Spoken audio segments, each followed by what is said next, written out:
एक बड़ी खबर आ रही है महाराष्ट्र के ठाणे जिले से सटे भिवंडी शहर से, जहां एक नदी में तैरते समय अचानक दो बच्चे डूब गए, जिसके चलते उनकी मौत हो गई। जबकि उनके साथ चार अन्य बच्चे जो नदी में उनके साथ नहा रहे थे, किसी तरह उनकी जान बाल बाल बच गई। जो खबर सामने आई है उसके मुताबिक एक तरफ महाराष्ट्र में प्रचंड गर्मी का कहर, जिससे चारों तरफ त्राही त्राही मची हुई है।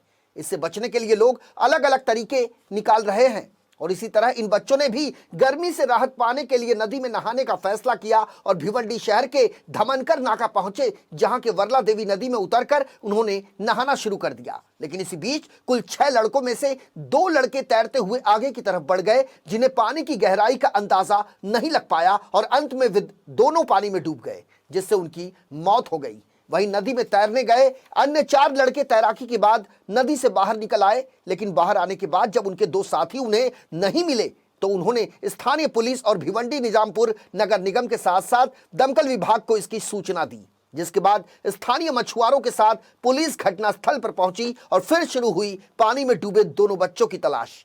कुछ समय के बाद नदी में डूबे दोनों नाबालिग बच्चों में से एक का शव बरामद कर लिया गया, जबकि दूसरे का शव कई घंटे बाद बरामद हुआ।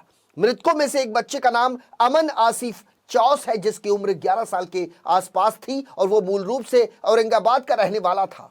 भिवंडी में अपने रिश्तेदारों के पास वो रहकर पढ़ाई कर रहा था। जबकि दूसरे मृतक की पहचान अमन अंसारी के रूप में हुई है, जिसकी उम्र 12 साल के आसपास थी। पुलिस ने दुर्घटनावश मौत का मामला एडीआर के रूप में दर्ज कर लिया है। दोनों शवों को आईजीएम अस्पताल में पोस्टमार्टम के लिए भेजा गया है। तो ये तस्वीरें हैं भिवंडी शहर के उस नदी की, जिसमें नहाने के मकसद से ये बच्चे उतरे थे, लेकिन इन्हें पानी की गहराई का अंदाजा नहीं लग पाया, लिहाजा 2 बच्चों की डूबने से मौत हो गई। जिन बच्चों की मौत हुई है उनके परिजनों का रो रो कर बुरा हाल है।